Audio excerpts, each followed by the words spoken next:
Okay, good morning once again, one and all.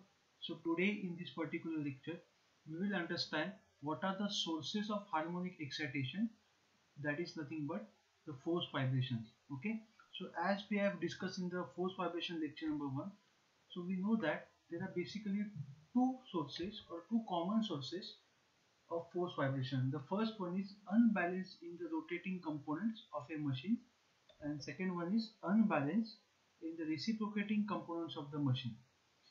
So this unbalance is the common source of force vibration, and in this today's particular lecture we will understand the analysis of both the cases, that is the unbalance in rotating components of machine, and second one is unbalance in the reciprocating components of the machines. Okay, so first of all, let us understand the analysis of force vibrations due to rotating unbalance. Now, all rotating machines, for example centrifugal pumps, turbines, electric motors, etc., have some amount of unbalance left in them even after balancing with the help of precision balancing machine. And such a unbalanced force is a common source of force vibration, right? Now, all machines having rotor as one of its component is called as a rotating machine. Okay. Now the problem of unbalance occurs when the CG of rotor does not coincide with the axis of rotation. For example, if let us say this is a rotor and let us say this is the axis of rotation, this is the, let us say, point O, and let us say this is the unbalanced mass MO, then this unbalanced mass is rotating about this axis of rotation at an eccentric distance E, because of which unbalance occurs, and that is why this unbalance causes a force vibration. Okay, now basically if you want to do the analysis of this rotating unbalance, so this unbalance in the rotating machine is measured in terms of an equivalent mass m0, which is rotating with its CG at a distance E, which is called the eccentricity from the axis of rotation, right? So we are considering MO, which is nothing but the equivalent mass, or it is also called as the unbalanced mass. Okay, and this unbalanced mass is, let us say, rotating about this axis of rotation A at an eccentric distance E, and let us say this is a mass m0. Now to analyze this unbalance, why we have to analyze this unbalance? Because this unbalance is the most common source of force vibration in case of a rotating components of a machine, right? So in such case we are considering a equivalent mass or unbalanced mass m0 at a distance E, that is eccentricity from the axis of rotation A, and by considering this we can analyze the force vibrations due to the rotating balance. Now, basically, when you are considering this equivalent mass, a centrifugal force is generated because of this unbalanced mass m0, which we have considered. And this centrifugal force, which is generated away from the center of rotation, let us say O is the center of rotation. So, away from the center of rotation, this centrifugal force F is generated. And this centrifugal force acts as a harmonic excitation force, or you can also call it the unbalanced force, and this unbalanced force and harmonic excitation force creates a force vibration in a rotating components of a machines, or you can also call it as a force vibrations in rotating machines due to rotating unbalance. So now let us understand how to analyze this force vibration due to rotating unbalance. So for that case we will consider a machine having a mass m in kg, which is supported on a spring and a damper, which is rotating at omega radian per second. So this is a machine, let us say, I will draw a separate figure over here. This is a machine having a mass m, which is supported on the spring k and the dashpot or the damper c. Okay, so this is mass of the machine in kg, and this machine, okay, is rotating. This machine is having a rotating component, that is a rotor. Let us say this machine is having a rotating component as a rotor, which is rotating at omega radian per second, right? So to analyze the unbalanced force created in this particular rotating machine, so we will consider a equivalent or mass or unbalanced mass m0, which is rotating about this axis of rotation A axis of rotation A at a distance E, which is nothing but the eccentricity. Now this unbalanced mass m0 will create an unbalanced force or harmonic excitation force, and because of which the force vibration will be created. So after analyzing, we will get an equation for the steady state amplitude, that is x, or you can also call it a steady state amplitude due to rotating unbalance. So let us derive the equation for the x or steady state amplitude due to the rotating unbalance. Okay. So now in this case, let us assume that mass small m is equal to total mass of the machine including unbalanced mass. MO is nothing but the unbalanced mass in kg. A is equal to eccentricity of the unbalanced mass in meters. K is the spring stiffness Newton per meter, and C is equal to damping coefficient Newton seconds per meter. Okay, so this is what we have assumed while considering a machine supported on a spring and a damper rotating at omega radian per second. Now it is assumed that the system is constrained to vertically, so that the particular, you can say, the analysis is within the scope of vibration of single degree of freedom system, because we are analyzing a single degree of freedom vibratory system, that is nothing but a force vibration single degree of freedom vibratory system, right? So that is why the system is constrained to vertically. So let us say that x is the small vertical displacement given to the machine having a mass m in kgs. Okay, so let us draw the, so this figure is nothing but the this figure shows the equilibrium position. So figure number 1, let me call this as a figure number 1, which is nothing but the equilibrium position. Okay, so currently there is no any vertical displacement given to this system or a body, right? So now let us say that x is the vertical displacement given to the machine of mass excluding m0, right? Now basically try to understand that m0 is nothing but the unbalanced mass which is rotating, about this axis of rotation a dash at a distance eccentricity. Means what? This unbalanced mass is having its CG at a distant eccentricity and is rotating about this axis of rotation, right? Now when it is rotating about this axis of rotation, the first step is nothing but the first figure shows the equilibrium position. The second figure will show the displaced position, but with the angle of rotation of m0 as 0 degree. Means what? I am just giving x as a vertical displacement to the machine having a mass m excluding m0. So I am giving x as a vertical displacement to the mass m minus m0. So x is nothing but a vertical displacement of a mass m minus m0. So there is no any, you can say, the angular displacement of the mass m0, because this mass m0 is rotating, right? Unbalanced mass m0 is rotating, but in this current position, that is a figure number 2, I will write here this figure number 2, or you can call this as a figure number A, and this is the figure number B. So figure number B is nothing but it is nothing but a displaced position with angle of rotation of unbalanced mass m0 equal to 0 degree. So you can see that m0 is at its 0 position, that is initial position. This, for example, it is not moved to, let us say, this position. At this position your theta will be equal to 90 degree. At this position your theta will be equal to 180 degree. Okay, so there is no any, you can say, the angular displacement of this unbalanced mass. So that is why in this case, in this figure number B, we are considering the x as the vertical displacement of the machine of mass excluding m0. So we can say that this x is the vertical displacement of mass m minus m0. Okay, so now you can see that initially, let us say, this particular point O at equilibrium position was at this position. So once you give the x as a displacement, a vertical upward displacement, this point O will move from O to O dash, but this m0 is as it is at its angular position, that is a 0 degree, right? So now this is the figure number 2. So now what we'll do, now let us say that the third case number 3, let us say that this eccentric mass m0 makes an angle omega t with reference axis. So now in this figure number 3, what we will understand, we understand that this m0, let us say, makes an angular displacement. Let us say m0 is moving from this position to this position.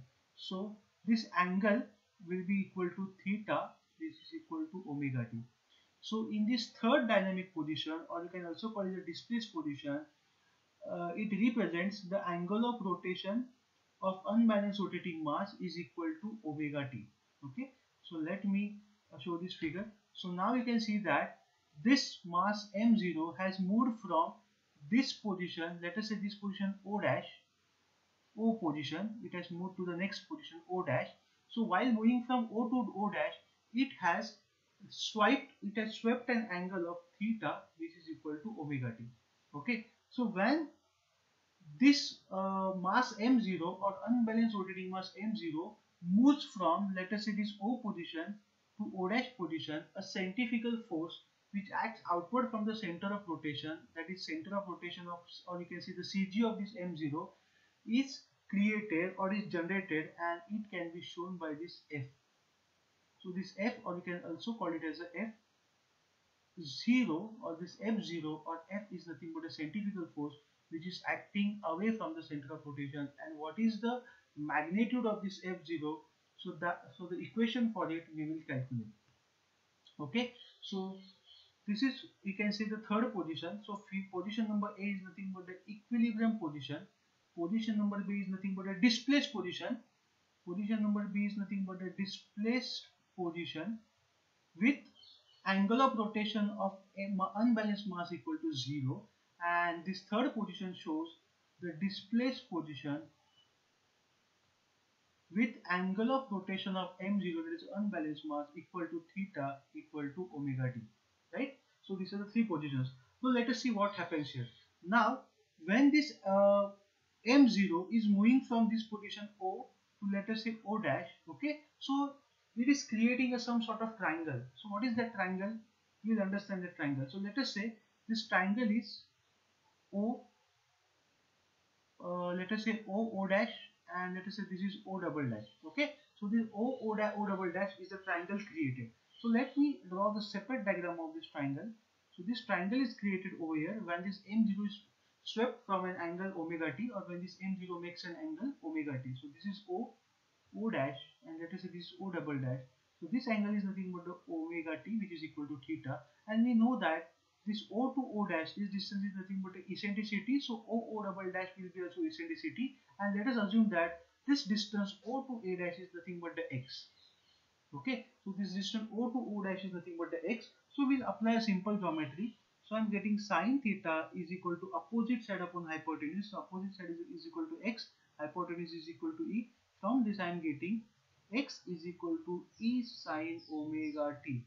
So now I am getting a distance x. Now what is this distance x? So this distance x is nothing but this distance. Okay, so it is shown by this arrow. Let me complete this line. So this distance is nothing but the e sine omega t. How I got this? By using a small geometric formula. Okay, and this distance which is shown by this arrow is already x, right? Now initially try to understand that this m0 what was at this position. So this position is nothing but this position. Now it has moved from this position, let us say A, to this position, let us say A dash. So now we want a distance between the A to A dash. So what is the distance between the A to A dash? It is nothing but the total, you can call it as a total vertical displacement of unbalanced rotating mass. So I can say that the total vertical displacement of unbalanced mass m0 is equal to this x plus this e sine omega t, which I have got. So this is equal to x plus e sine omega t. Okay, so I hope you have understand that in first figure, that is the figure number A, we have considered equilibrium position. In figure number B, we have given a small vertical displacement x to the machine of mass m, excluding this m0. Okay, so m0, so this figure number B indicates a displaced position at m0 having an angle of rotation equal to 0 degree. And in figure number 3, we are giving a small angular displacement omega t. Means what? This m0 makes an angle omega t with respect to the reference axis. So initially the vertical displacement was x. After this m0 makes an angle omega t, the vertical displacement becomes e sine omega t. So total distance become, or total vertical displacement of m0, that is unbalanced mass. Because unless and until we get a total vertical displacement of m0, we cannot calculate the inertia force which is generated because of this vertical displacement of unbalanced mass. And once you get the inertia force of this unbalanced mass, you can easily do the vibration analysis and find out the steady state amplitude. So I hope it is clear to all of you. Is it clear? So now I will write here one by one. I will start analyzing one by one. So point number one is that the vertical displacement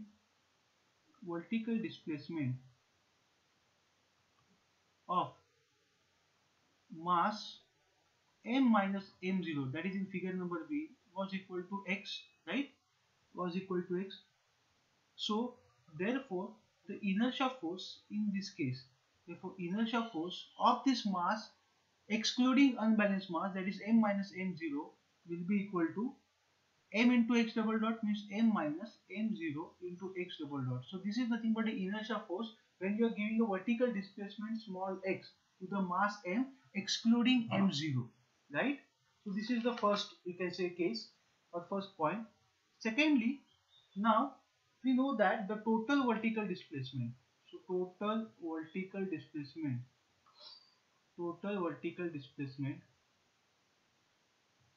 of unbalanced mass m0 is equal to x plus e sine omega t, right? So now inertia force, so the inertia force due to this vertical displacement of mass m minus m0 is m minus m0 to x double dot. So therefore inertia force, because since when there is a you can say displacement, there is an acceleration, there is a velocity, and obviously there is a inertia force. So inertia force generated due to the unbalanced rotating mass. So inertia force generated due to the displacement of unbalanced rotating mass, that is displacement of m0. Okay.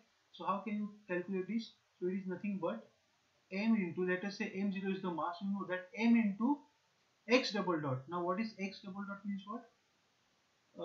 You can say the double derivative of this whole term, x plus e raised to sine omega t. So I can take it as a m0 into d square dt square into x plus e sine omega t. Now m0 is the mass, it is as it is, keeping it as it is, constant. So now double derivative of x is nothing but the x double dot, and double derivative of e sine omega t is nothing but the minus e into omega square sine omega t. Okay, this is what I am getting. So you can bracket multiply this and you are getting mo x double dot minus moe omega square sine omega t. Let me call this as equation number 2 and let me call this as equation number 1. So now I have got the two inertia forces which are acting on the machine, rotating machine having mass m, as considering the unequivalent mass or the unbalanced mass m0. Now now if you see in the figure, again there are third and the fourth force which are also acting on the mass. Okay, so third force which will be acting is nothing but a spring force, so obviously it is opposite to the displacement kx, and the fourth one is nothing but a damping force, again which is opposite to the displacement, so damping force will be again equal to cx dot. Okay, so now once you get, so now we will consider the fpd. So now applying the D'Alembert, so we have to apply the D'Alembert principle. So first of all, let me consider the FBD. So consider the FBD of machine, or we can call it a rotating machine. So I will draw a FBD over here. So let us say this is a mass, okay, small m. Let us say this is the axis of rotation, okay, then horizontal axis, or we can call it as a reference axis also. Let us say this is a rotor, okay. Let us say this is axis of rotation about which this m0 is rotating from this point O at this E. Okay. Now what are the forces acting? Now as I said that the displace we are giving a what we are given a vertically upward displacement, right? So all the forces will act in a downward direction. The first force which will acting is nothing but a, let us say the first force which is acting is nothing but the kx spring force, and the second force which is acting is nothing but a, let us say cx dot opposite to this x. Okay, then what are the next force? Inertia forces. What are the inertia forces in this case? The first inertia force is nothing but the m minus m0 into x double dot, and second inertia force is nothing but the m0 into x double dot minus m0 e omega square psi omega t. So there are four forces which are acting on the machine as shown in this FBD, right? Now in the next step we have to apply the D'Alembert's principle. So applying D'Alembert's principle, let me apply the D'Alembert's principle. So what does the D'Alembert's principle? It says that summation of inertia forces plus external forces, all the external forces acting on the mass should be equal to 0. Okay, so all forces are acting in a downward direction, so we will take the summation of all.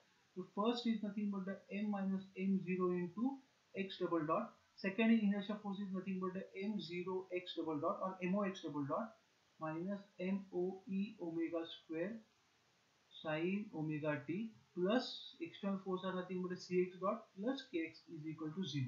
Okay, so now you multiply the bracket. So after multiplying the bracket, what you will get m into x double dot minus mo into x double dot plus mo into x double dot. So this term will get cancelled. So remaining will be plus cx dot plus kx and equal to, let us take this minus term towards the right hand side. So I am getting mo e omega square sin omega t. Okay, so now let me call this as the equation number 3. And now we know that already in the force vibration video lecture number 1 we have studied the what we have studied in the force vibration lecture number 1, the equation of motion for the force vibration. So what was the equation of motion? We have got mx double dot plus cx dot plus kx is equal to f0 sin omega t. Let me call this a base equation 4.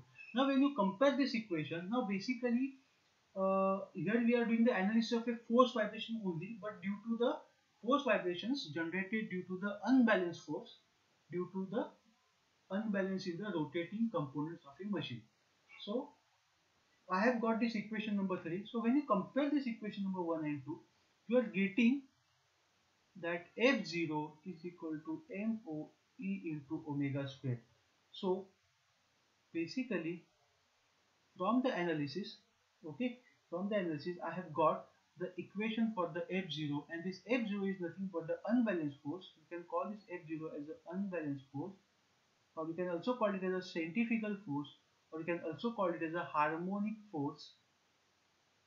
When you multiply it with sin omega t, it becomes a harmonic force. So this is the magnitude of unbalanced force, okay, which generates a force vibration. I hope it is clear to you.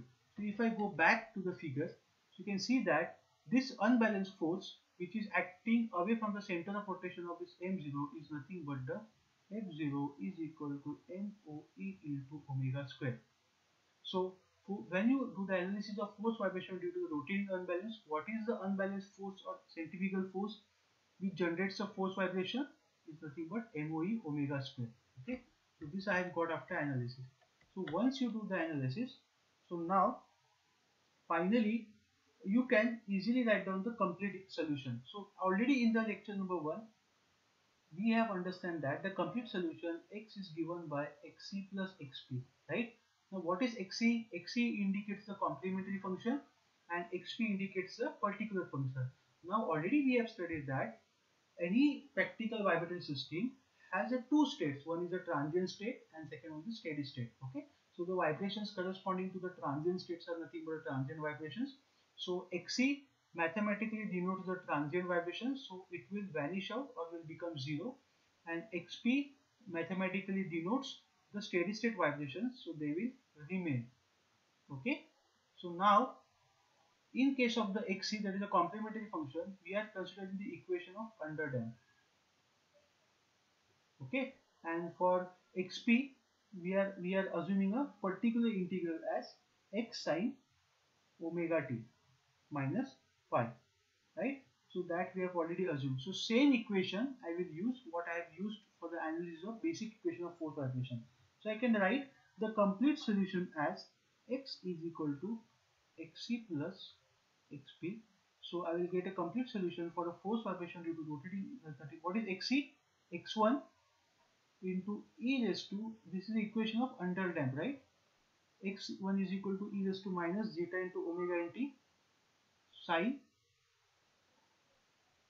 omega dt plus phi. Okay, so you can also watch video lecture number 1 of a force vibration to understand this concept of x is equal to xc plus x1, right?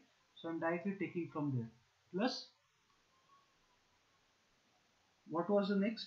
It is nothing but the x, steady state amplitude x, okay, steady state amplitude x into sine omega t minus phi.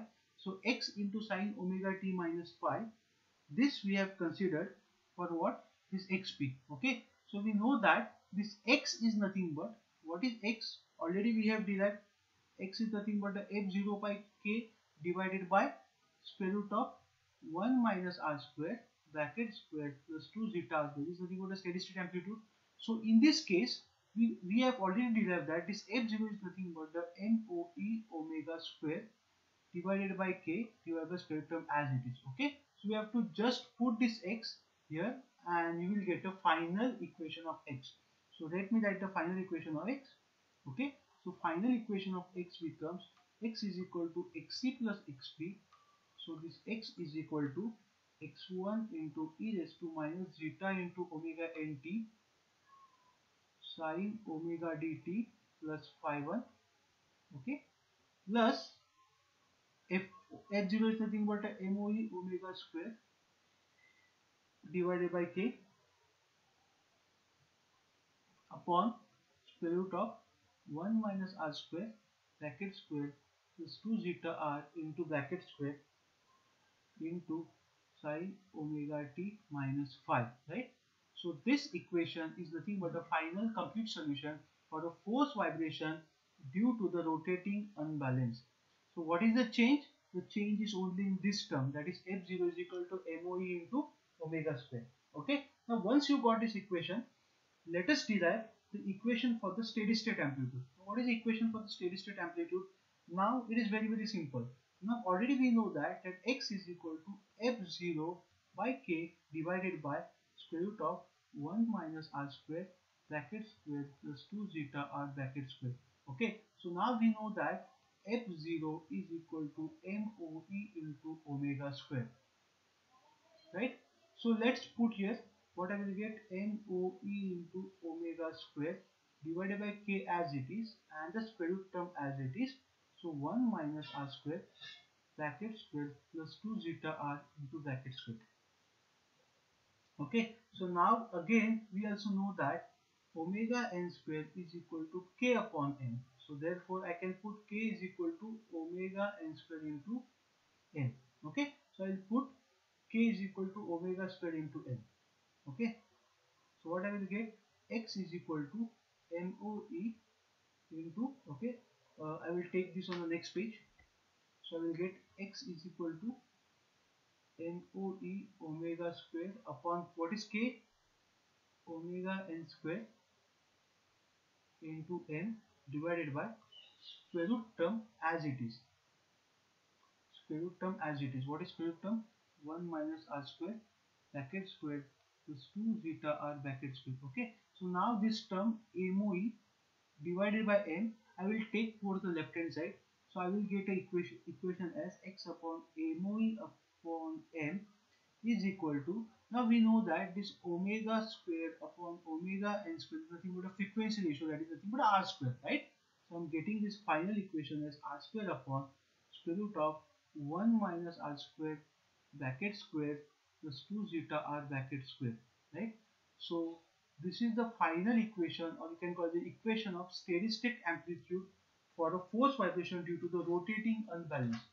Now try to understand that this equation A gives the dimensionless steady state amplitude. So this x upon MOE by E by upon A, this factor is nothing but the called as a dimensionless. Now why it is called a dimensionless steady state amplitude? Very good, because x is the steady state amplitude, because the unit of x is meter. So this equation gives the dimensionless steady state amplitude. Okay. So here, if you take if you analyze the unit, right? So x is in meter, MO is in nothing but the kg, E is nothing but the meter, and again M is in the kg. Okay. So meter gets cancelled, kg gets cancelled. So finally remains no unit. So that is why this x upon MOE upon M represents a dimensionless steady state amplitude. So when a uh, you can say system is subjected to a force vibration due to the rotating unbalance, so how you can calculate the steady state unbalance, or sorry, steady state amplitude? X upon MOE upon M is equal to R square upon square root of 1 minus R square. So you can understand. So from the basic formula we have modified this next formula, right? So I hope you have cleared this. Okay. And last point is nothing but the phase angle. Now obviously we know that what is phase angle. Phase angle is nothing but the angle by which displacement vector lags the force vector. So for detail you can again watch video lecture number 1. Okay. So the phase angle phi is again similar. What is that formula? Already we have derived in lecture number 1. So tan inverse of 2 zeta upon 1 minus r square, bracket complete. So this is what called as a phase angle. So in this way we have derived a formula for x and a phase angle for both, right? Formula for x and a phase angle for a force vibration subjected to a steady state amplitude. Okay.